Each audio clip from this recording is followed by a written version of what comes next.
Hello friend, welcome to computer learning channel on YouTube. Dear friend, आज की video में हम सीखेंगे कि किस तरह से आप चेक कर सकते हैं कि आपका लैपटॉप वायरलेस डिस्प्ले को सपोर्ट करता है या नहीं। पर आगे बढ़ने से पहले हम अपनी सभी नए यूजर से रिक्वेस्ट करेंगे कि अभी तक आपने कंप्यूटर लर्निंग चैनल को सब्सक्राइब नहीं किया तो प्लीज़ ज़रूर सब्सक्राइब कर लीजिए ताकि आने वाली और भी एडवांस वीडियोस आप एडवांस ऑप्शन और फीचर्स सीख सके। तो ये स्टार्ट करते हैं।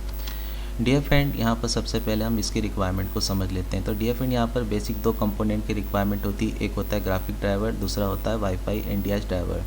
तो डियर फ्रेंड, यहाँ पर हमें चेक करना पड़ता है कि ग्राफिक ड्राइवर जो है मिराकास्ट को सपोर्ट करता है या नहीं। दूसरा हमें चेक करना पड़ता है वाईफाई का एनडीआईएस ड्राइवर का वर्जन 6.3 या उससे हायर होना चाहिए। तो ये दोनों चीज़ें आपको सबसे पहले चेक करना है। तो कैसे चेक करना है हम आपको बता देते हैं। तो सबसे पहले आप क्या करेंगे डियर फ्रेंड, आपका जो लैपटॉप है आप उसको स्टार्ट कर लेंगे। स्टार्ट करने के बाद नीचे जहाँ पर विंडो का साइन आपको दिखाई देता है उस पर आप क्लिक करेंगे और उसके बाद आपको इस तरह की स्क्रीन दिखाई देती है। यहाँ पर आपको जो टाइप टू सर्च लिखा हुआ दिखाई देता है, यहाँ पर जो है आपको टाइप करना है DXDIAG। ठीक है, तो ये वर्ड आपको टाइप करना है, जिससे क्या होगा राइट साइड में आपको ओपन ऑप्शन दिखाई देगा, उस पर आपको क्लिक करना है। जिससे क्या होगा DirectX diagnostic tool dialog box की एक विंडो आपको सामने दिखाई देगी। आपको क्या करना है डियर फ्रेंड, यहाँ पर नीचे की तरफ आप देखेंगे कि एक ऑप्शन आपको नेक्स्ट पेज दिखाई देता है, फिर सेव ऑल इन्फॉर्मेशन और फिर एग्जिट दिखाई देता है। तो आपको क्या करना है, सेव ऑल इन्फॉर्मेशन पे क्लिक करना है, जिससे कि इसकी सारी इन्फॉर्मेशन जो है आपके सिस्टम पर सेव हो जाएगी। तो जब आप सेव ऑल इन्फॉर्मेशन पे क्लिक करते हैं तो एक नोटपैड की फ़ाइल जो है आपको सेव करने के लिए बोलता है। तो आपको क्या करना है डियर फ्रेंड, इस फाइल को सेव कर लेना है। ये फ़ाइल आप कहीं पर भी सेव कर सकते हैं, पर आपको एक्सप्लेन करने के लिए मैं अपने डेस्कटॉप पर ही इस फाइल को सेव कर रहा हूँ। ठीक है, तो फाइल आप सेव कर लेंगे। उसके बाद जो है direct x diagnostic tool window का आप बंद कर देंगे।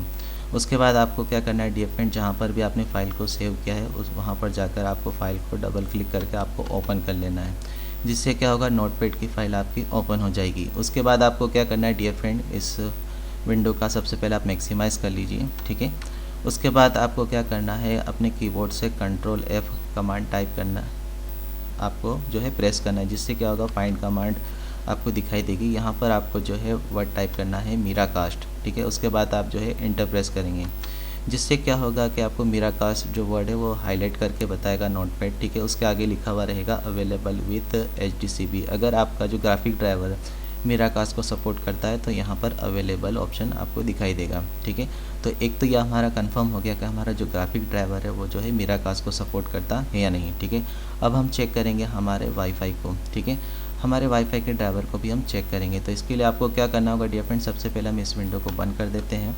उसके बाद आपको फिर से स्टार्ट पर क्लिक करना है। ठीक है, और यहाँ पर आपको टाइप करना है विंडो पावर शेल। ठीक है, तो आप विंडो पावर भी टाइप करते हैं तो आपको विंडो पावर शेल का रिजल्ट दिखाई देता है और राइट साइड में आपको ओपन ऑप्शन दिखाई देता है। आप ओपन पे क्लिक करेंगे और यहाँ पर आपको जो कमांड टाइप करना है डियर फ्रेंड वो है get net adapter select name and DIS version. इस कमांड को आप जो हमारे वीडियो के डिस्क्रिप्शन से भी कॉपी करके यहाँ पर पेस्ट कर सकते हैं। तो आपकी फैसिलिटी के लिए हमने वीडियो के डिस्क्रिप्शन में इस कमांड को आपके लिए जो है शो किया है, आप डायरेक्ट कॉपी पेस्ट कर सकते हैं। उसके बाद जो है आपको यहाँ पर इंटर प्रेस करना है। जब आप इंटर प्रेस करते हैं तो आपको जो है एक लिस्ट आती है जिसके अंदर सबसे फर्स्ट में वाईफाई लिखा रहता है और उसके सामने NDIS वर्जन लिखा रहता है। तो आप देख सकते हैं यहाँ पर 6.70 वर्जन है। जो हमें इसके लिए बेसिक रिक्वायरमेंट है वाईफाई के लिए वो 6.3 और उससे हायर होना चाहिए। तो आप देख सकते हैं 6.3 से हायर वर्जन है। ठीक है, तो ये कंफर्म हो चुका है हमारा कि जो वाईफाई है वो भी जो है मिराकास्ट फीचर को सपोर्ट करता है। ठीक है, एक तरीका और है डियर फ्रेंड जिसमें आप आसानी से पता लगा सकते हैं, वो भी मैं आपको बता देता हूँ। पहले इस स्क्रीन को बंद कर देते हैं। फिर से आपको क्या करना है डियर फ्रेंड, स्टार्ट पे क्लिक करना है और यहाँ पे जो टाइप टू सर्च लिखा रहता है यहाँ पर आपको CMD टाइप करना है। CMD टाइप करने के बाद आपको राइट साइड में ओपन ऑप्शन दिखाई देता है, आपको ओपन पे क्लिक करना है और यहाँ पर जो आपको कमांड टाइप करना है वो है आपको NETSH WLAN शो ड्राइवर। ठीक है, ये कमांड आपको टाइप करना है। इस कमांड को भी आप हमारे वीडियो के डिस्क्रिप्शन से कॉपी करके यहाँ पर पेस्ट कर सकते हैं। उसके बाद आपको इंटर प्रेस करना है। जब आप इंटर प्रेस करेंगे तो सबसे लास्ट वाली लाइन में आपको जो है मैसेज दिखाई देगा वायलेट डिस्प्ले सपोर्टेड। ठीक है, उसके आगे येस ऑप्शन दिखाई दे रहा है। ठीक है, अगर आपका जो लैपटॉप है वायलेट डिस्प्ले को सपोर्ट करता है तो यहाँ पर आपको येस ऑप्शन दिखाई देगा और ब्रैकेट में आपको दिखाई देगा ग्राफिक ड्राइवर येस लिखा हुआ है और वाईफाई ड्राइवर भी येस लिखा हुआ है, यानी कि दोनों ही ड्राइवर जो है मिराकास्ट को प्रॉपर सपोर्ट करते हैं। तो इस तरह से डियर फ्रेंड आप अपने लैपटॉप में कंफर्म कर सकते हैं कि आपका जो लैपटॉप है मिराकास्ट को सपोर्ट करता है या नहीं। तो डियर फ्रेंड, आज की वीडियो में ठीक है आपने सीखा कि किस तरह से आप चेक कर सकते हैं कि आपका जो लैपटॉप है मिराकास्ट को सपोर्ट करता है या नहीं। डियर फ्रेंड, आपको हमारी बनाई हुई वीडियो पसंद आई है तो वीडियो को लाइक और अपने अन्य फ्रेंड सर्कल में शेयर ज़रूर करें। और अभी तक आपने कंप्यूटर लर्निंग चैनल को सब्सक्राइब नहीं किया तो प्लीज़ ज़रूर सब्सक्राइब कर लीजिए, ताकि आने वाली और भी एडवांस वीडियो से आप एडवांस ऑप्शन और फीचर सीख सकें। Thank you for watching computer learning channel on YouTube.